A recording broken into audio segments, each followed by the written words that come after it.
fire, air. Long ago, the four classes lived together in harmony. Then everything changed when the juniors attacked. But years later, I found a remaining senior in ice named Miguel.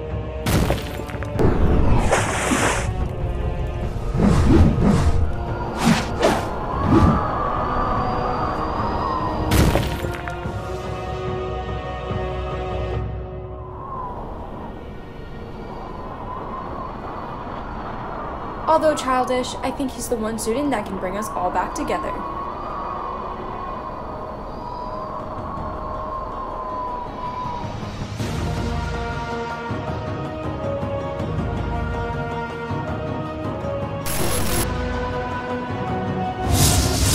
Coming up on this week's episode of Aftershock, Julian takes a trip to Flamingo Road Nursery.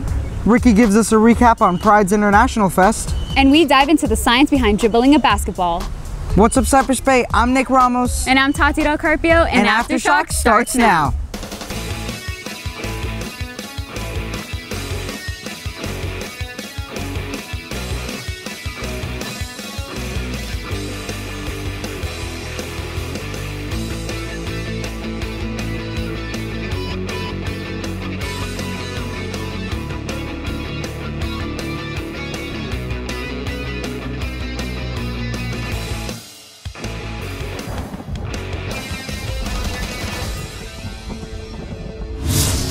Do you know what College Academy is? Not really, but I know a few people that attend. Well, here's Tomas with the inside scoop. With all the rigorous courses that the Bay has to offer, students have continued to show good time management, keeping up with their schoolwork while maintaining a social life. Some students who were previously at the Bay have taken an early start to higher education by enrolling in College Academy, a program offered to high school students by Broward College.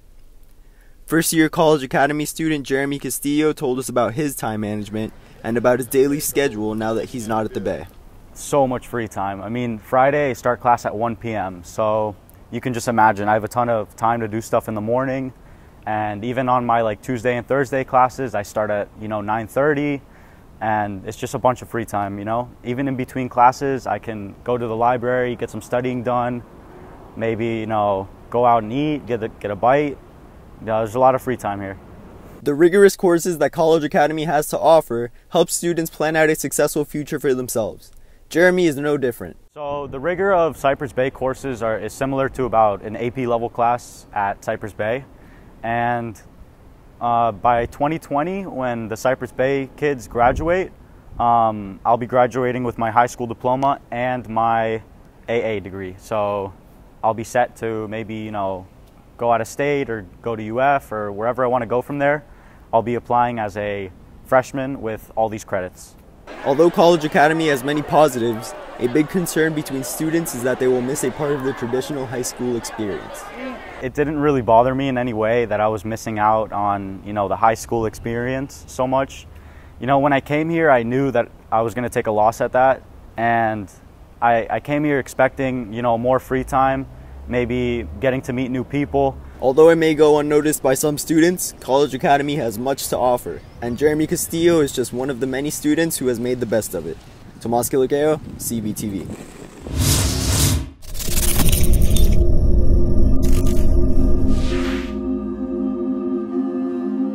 Hello, my name's Felipe, and I collect music.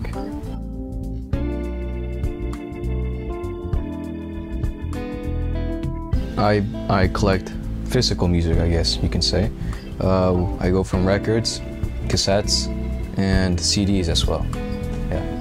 Growing up as a kid, my dad would sell a lot of records online. We had a little record store, I guess, and it pretty much influenced me to collect as well and listen to it as well. My collection is pretty large, I believe, with records. I have about 200 records, maybe, about.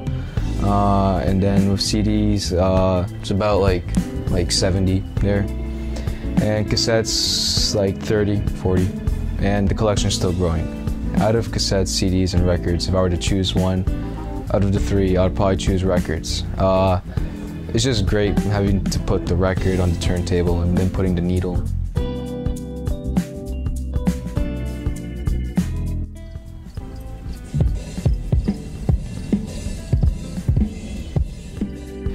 as you're listening to the music, you can go look at the album itself and see who's played on it, look at the cover, the artwork, just learn. Sometimes they come with booklets and you can read what's going on and how this part was made, or why the artist would have been inspired to do this and that. It's just really cool.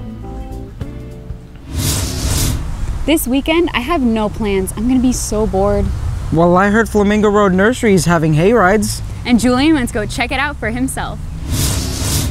What's going on, Cypress Bay? I'm Julian Bonilla, and on this week's edition of Weekend Hotspot, I went to check out the Flamingo Road Nursery.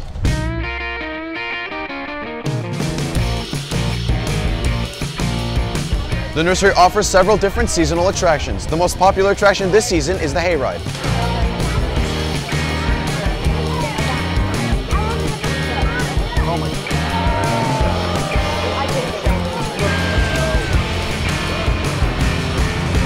You can stop by the nursery's farmers market or apple cider station to refresh yourself and grab a delicious treat.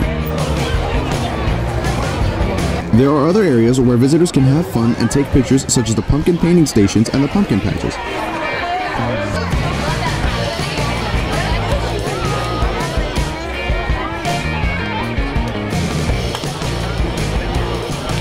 With all these fun, festive, and family-friendly activities all in one place, the Flamingo Road Nursery earns a 4 out of 5 stars. Julian Bonilla, CBTV.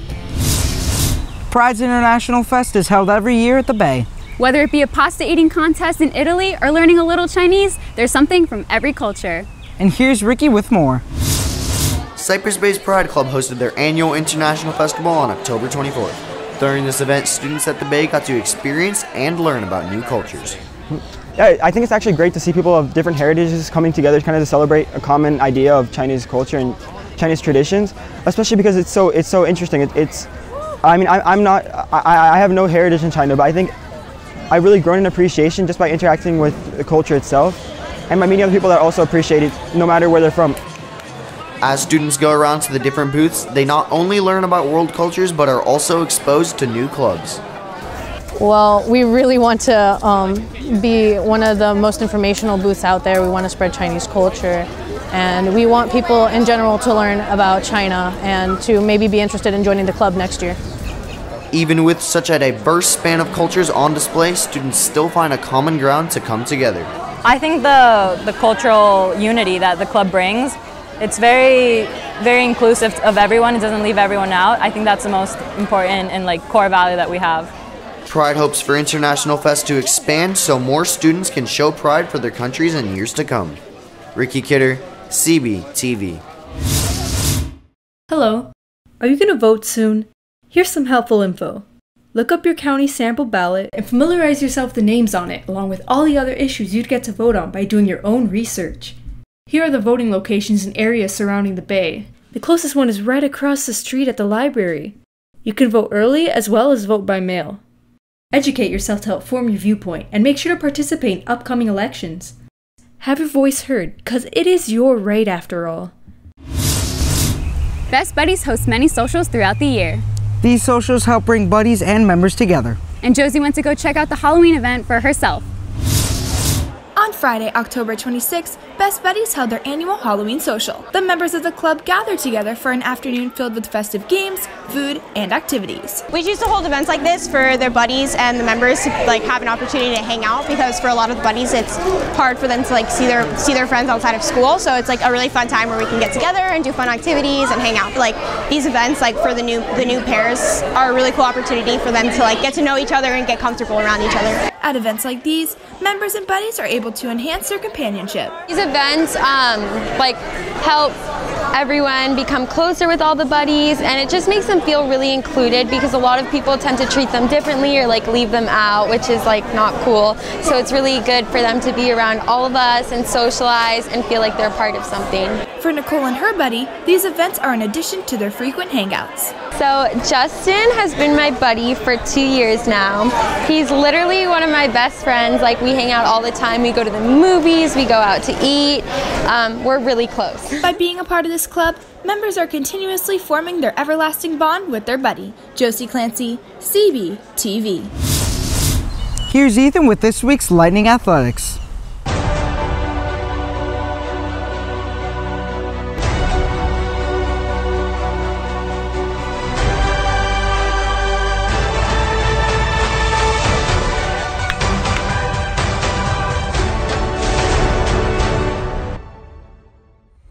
What's up, Cypress Bay? The Lightning football team tried to make a huge push towards the playoffs, and Marcus was there with the coverage. On Friday, October 26th, the Cypress Bay Lightning took on the Everglades Gators in a rather exciting district matchup.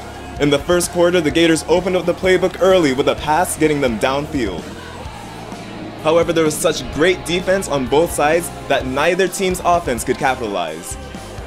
And to end off the quarter strong, a pass to Terrace Toronto allowed the Lightning to get into a good field position. In the second quarter, the Lightning defense came to play yet again, making plays all over the field. Cypress Bay was forced to punt at multiple points in the quarter, but neither team was able to get any points on the board. Coming out of halftime, the Lightning forced a fumble, giving them a good field position, but were unable to take advantage. And with 3:57 left in the quarter, the Gators punched it in for a score up the middle.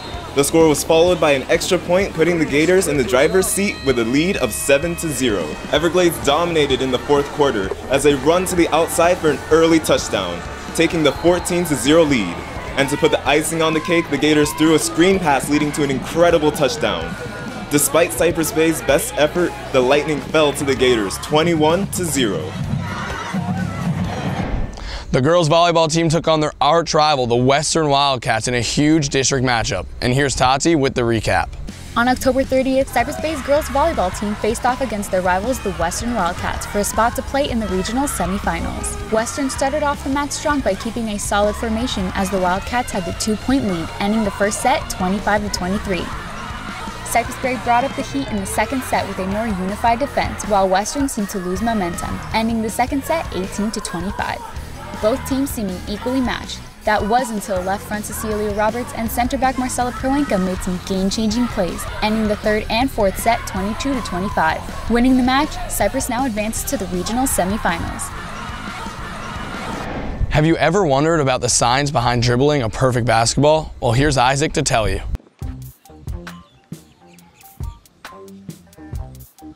What's up, Cypress Bay? Today Isaac will be showing you the science behind dribbling a basketball. As he puts his dominant foot forward, his center of mass will balance out, causing him to maintain stabilization throughout the full movements of dribbling. While dribbling, his hands exert enough force on the ball so that when the ball comes in contact with the surface, the energy loss will be significant enough to return to his hands. And with the final movements, Isaac sets himself up for a shot, causing the center of mass to return to both of his feet, ending the dribble. And that's the science behind dribbling a basketball. That's all for this week's Lightning Athletics. I'm Ethan Gare, CBTV Sports. Hi. Do you hate this blank video? Wasting your precious time? I could put anything in place of this blank video, like this dog, or this sandwich, or even this person. More importantly, I can put your advertisement up here. That's right, just stop by room 316 and ask about our advertising options. Get your product or business advertised on CBTV today. Did you know that we have our own superstar right here at Cypress Bay? No way! Who?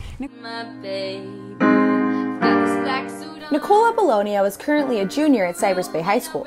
She has pursued a career in acting, singing, and television production. I started acting and singing when I was 7 years old, and it started with a director. Actually, my brother was at an audition, and I was supporting him there, and a director came up to me and said, "Oh, you should do the audition too." And I said, "Okay, I will." And that was the first time I actually got something, and it wasn't even planned. With Nicole's constant acting classes and singing lessons, she still makes time in her busy schedule for schoolwork. I actually had on-set tutors when trying to balance schoolwork and acting. After some scenes or between set locations when they had to switch from one set to another, we would do schoolwork. As Nicole continues her journey to fame, she will never forget where she came from. Gabby Kernis, CBTV.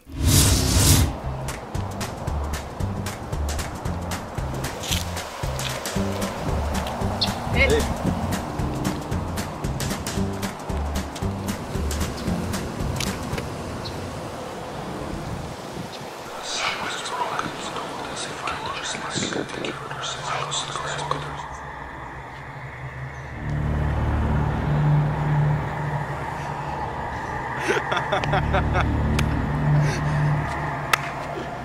Oh my God, man.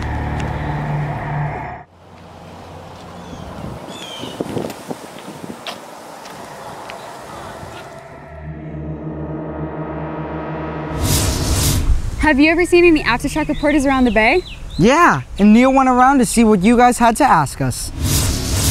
Hey Cypress Bay, today I'm going around asking students what type of questions they have for me. No, thank you. Sure. What you mean? You're interviewing me. What's your favorite soccer team? PSG. For what? Anything. Go. Just like that? Yeah, go. Do you believe that Nebraska exists? No. How's your day? Good, how was yours? It's been okay. How many letters are in the alphabet? 24 or 26?